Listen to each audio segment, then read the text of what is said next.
لک الحمد یا اللہ الصلاۃ والسلام علیک یا رسول اللہ اما بعد۔ سلسلہ ہے ہمارے ناظرین کے سوالوں کے جواب دینے کا۔ ہمارے ناظرین میں سے ایک انہوں نے دعائے حزب البحر کے فضائل دریافت کیے ہیں۔ دعائے حزب البحر الحمدللہ ایک بہت عظیم الشان دعا ہے۔ عاملین نے، مشائخ نے اس کے بہت سارے فوائد گنائے ہیں۔ حضرت امام ابو الحسن شاذلی رحمۃ اللہ تعالی علیہ کی ایک کتاب ہے باضابطہ اس پر، دعائے حزب البحر کے فضائل، اس کے شرائط، کون اس کو پڑھ سکتا ہے، کون پڑھے تو کیسا فائدہ ہوگا، کس چیز میں اس سے فائدہ حاصل کیا جا سکتا ہے، پوری تفصیلات ہے۔ میرے پاس اس کتاب کا ترجمہ ہے، یہ تقریباً 104 صفحات پر ہے، جو دعائے حزب البحر کے تعلق سے ہی ساری باتیں اس میں جمع کی گئی ہیں۔ اس میں سے ایک باب انہوں نے دعائے حزب البحر کے فضائل جمع کیے ہیں، وہ میں آپ کو پیش کرنے کی سعادت حاصل کرتا ہوں۔ یہ اس کتاب کے جو صفحہ نمبر ہے وہ آپ بھی نوٹ کر لیں۔ یہ صفحہ نمبر 20 سے حضرت نے کچھ فضائل اس میں جمع کیے ہیں۔ میں انشاءاللہ اس میں سے تمام میں سے کچھ فضائل آپ کو پیش کرتا ہوں۔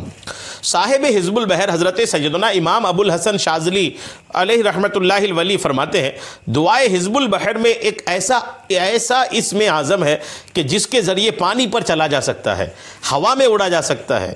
اس اسم کو اگر کسی کاغذ پر لکھ کر پانی میں ڈالا جائے تو پانی خشک ہو جائے، زمین کی مسافتیں طے ہو جائیں۔ آپ سے عرض کی گئی، اگر کوئی اس کو پوری توجہ سے پڑھے تو کیا وہ اس مقام تک پہنچ سکتا ہے یا اسے کوئی مقام مل سکتا ہے؟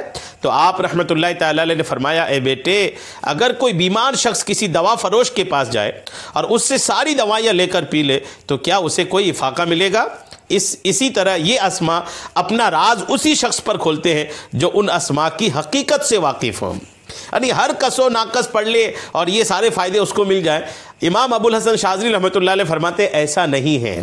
جس طریقے سے ایک دوا فروش کے پاس جا کر، دوائی دکان والے کے پاس جا کر کے آدمی دوا لے کر لے اور بیماری کی تشخص کیے بنا وہاں سے دوائی لے کر پیے تو ایک تو فائدہ نہیں ہوگا، پھر دوسرا یہ ہوگا کہ ان دوائیوں کا ریئیکشن ہوگا اور ان کو نقصان بھی ہو سکتا ہے۔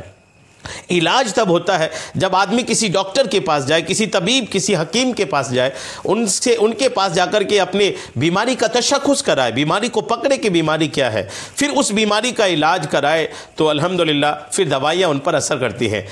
حضرت امام ابو الحسن شاذلی رحمۃ اللہ علیہ بتانا یہ چاہتے ہیں کہ یہ راز ہیں دعائے حزب البحر میں جو اسم اعظم ہے، وہ اسم اعظم کون سا ہے؟ وہ الحمدللہ وہ ایک راز ہے جو اللہ تبارک و تعالیٰ اپنے محبوب بندوں کو عطا فرماتا ہے۔ تو اس دعا کے فائدے ہیں، لیکن اس کے لیے ضروری ہے کہ کوئی رہبر ہو، کوئی رہنما ہو، کوئی شیخ ہو، آپ جس کی نگرانی میں اس کو پڑھیں۔ آگے حضرت لکھتے ہیں کہ بعض اکابر نے فرمایا کہ اس حزب البحر میں وہ اسم اعظم پوشیدہ ہے جو تمام سربستہ رازوں کا جامع اسم ہے۔ اس لیے امام ابو الحسن شاذلی رحمۃ اللہ علیہ نے فرمایا کہ اگر حزب البحر کو بغداد میں پڑھا جاتا تو وہ کبھی تاراج نہ ہوتا۔ یہ تمام ضرورتوں سے کفایت کرنے والا، بیمار دلوں کو شفا دینے والا اور مطلوب و مقصود تک پہنچانے والا حزب ہے۔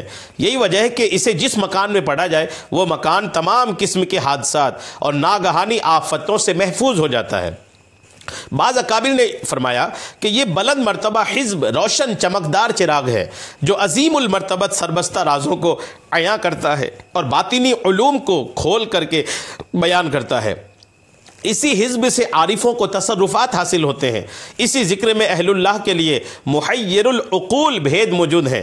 وہ خفتہ راز یا حلیم و یا علیم میں پوشیدہ ہے اور اہل حقیقت کے لیے وہ راز یا علی یا عظیم میں پنہاں ہے۔ بعض علماء نے تو فتویٰ دیا ہے کہ جو شخص اس کو عمدہ ادائیگی سے پڑھتا ہو اور وہ بحری یا بری سفر میں ہو اور دشمنوں کا سامنا ہو جائے اور مسلمانوں کو تکلیف پہنچے اور وہ شخص حزب البحر نہ پڑھے تو اس پر مسلمانوں کے تلف شدہ مال کا تاوان واجب ہے، کیونکہ یہ مجربات میں سے کہ اس حزب کو شرائط کے ساتھ پڑھنے سے مشکلیں دور اور خوف زدہ کو امان ملتی ہے۔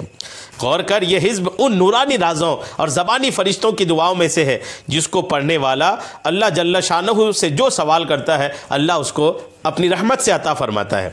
یہ حزب خائفین اور عارفین کے لیے جنت ہے۔ یہ کاٹ دار تلوار ہے، تمام خوبیوں کا حامل راز ہے اور وہ مجرب تریاک ہے کہ جس کو پڑھنے والا موذی سانپ اور بچھو جیسے جانور سے محفوظ ہو جاتا ہے۔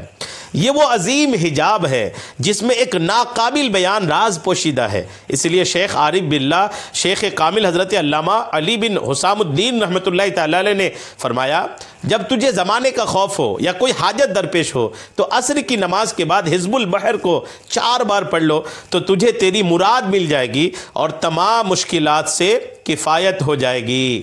اور بعض نے فرمایا کہ حزب البحر کو تو پڑھ اور پھر عجائبات کا نظارہ کر، تو دیکھے گا کہ اس کے پڑھنے سے تیرے لیے اسباب کا حصول آسان ہو جائے گا اور معاملات درست ہو جائیں گے۔ تو دیکھے گا کہ سمندر سر تسلیم خم کی حاضر ہو جائے گا، ہوا نرم و گداز ہو جائے گی، لطف و عنایات تیرے قرب میں بس جائے گا اور وقت دوڑتا ہوا تیری طرف آ جائے گا۔ فتح العلا البر شرح حزب البحر میں ہے کہ اہل بصائر اس حزب کو اپنے اکابر سے سلسلہ بسلسلہ لیتے رہے ہیں۔ جو اس حزب پر دوام اختیار کرے گا اللہ جل مجدہ اس کے دل کو ولایت کے نور سے منور کر دے گا، ہدایت کے آثار سے اس کے سینے کو روشن کر دے گا، خیر کے دروازے اس پر آسان کر دے گا، اطاعت پر مداومت بخشے گا اور اس کے فکر و خیال کو پاکیزگی عطا کرے گا۔ صاحب شرف فرماتے ہیں، میں نے ایسا نہیں دیکھا کہ جس نے اس حزب کو یاد کیا ہو اور اس پر ظاہری خیرات نہ آئی ہو۔ آخری ایک فضیلت سن لیں، پس جو شخص اپنی دلی حاجت پوری کرنا چاہتا ہو اسے چاہیے کہ پہلے 7 بار سورہ فاتحہ اور سورہ قریش 21 بار پڑھے اور پھر حزب البحر 3 بار پوری توجہ اور انہماک سے پڑھے اور پڑھتے وقت اپنی ضرورت کے پورا ہونے کی نیت بھی کرے تو اس کی وہ حاجت پوری ہو جائے گی۔